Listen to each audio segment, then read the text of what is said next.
Kenyans welcome 2026 with widespread celebrations marked by prayer, music and fireworks as millions attended crossover events across the country. Major towns saw churches filled to capacity for overnight services, while in Nairobi crowds gathered at Uhuru Park and the Kenyatta International Convention Center for community countdowns. Many attendees expressed renewed optimism for the year ahead, with University students Mary Wanjiku saying prayer offered hope after a difficult year, and IT technician Brian Otieno noting that young people are looking to 2026 for greater employment opportunities. President William Ruto has declared the 2026 a watershed year for Kenya, saying gains made in agricultural, housing, digital jobs, health and education signals a decisive shift towards national prosperity. In his New Year address, Ruto said affordable fertilizer and certified seeds have boosted farm yields, while the affordable housing program is supporting nearly 1 million jobs and stimulating local economies. He added that digital employment will be accelerated to tackle youth joblessness, and ongoing sectoral reforms will strengthen service delivery in health and education. Urging unity and resilience, the president said fiscal discipline and structural reforms are putting Kenya on the right path, with the 2026 set to deliver tangible improvements in citizens' lives. President William Ruto used his New Year address to outline an ambitious 2026 agenda aimed at cutting poverty and unemployment rates by half, saying Kenya now has clear path toward economic transformation following tough reforms in previous years.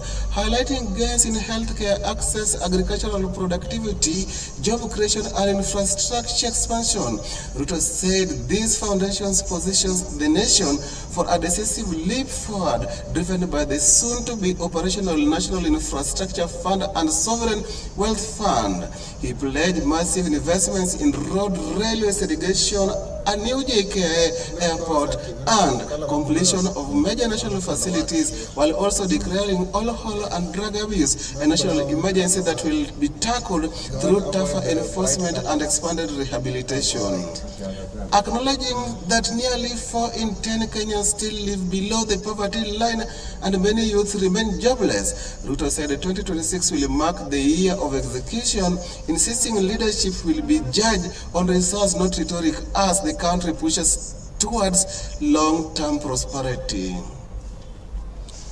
Education Cabinet Secretary Julius Ogamba has assured parents that school fees for day secondary school learners will remain unchanged as schools prepare to reopen next week, dismissing claims by Kiaru MP Ndindi Nyoro that principals have been directed to add Kenya shillings 9,374 to the current structure based on outdated guidelines. Ogamba confirmed that government capitation will still stay at Kenya shillings 22,244 per learner annually, with the existing charges for boarding and special needs schools also unchanged, and pledged to issue a new circular to eliminate speculation. This dispute has reignited concerns over delay in absorbing junior secondary school interns, with Nyoro and former CS Dr. Matiang'i accusing the government of backtracking on teacher recruitment, leaving the public eagerly awaiting clarification before classes resume.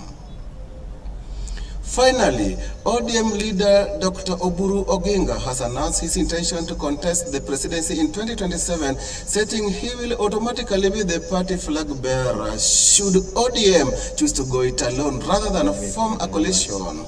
Speaking on December 31st, Oburu said ODM will remain aligned with the Kenya Kwanza government until 2027 as agreed by the late Raila Odinga, but stressed that by the end of 2026, the party will have finalized whether to seek the top seat independently or through an alliance.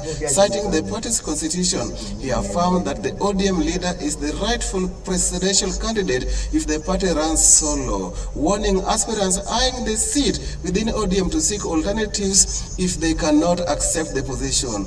Oburu further urged unity within the party and called for an end to succession slogans such as one-term and two-term, emphasizing ODM's focus on strengthening internal cohesion ahead of the next polls. Now you're up to date.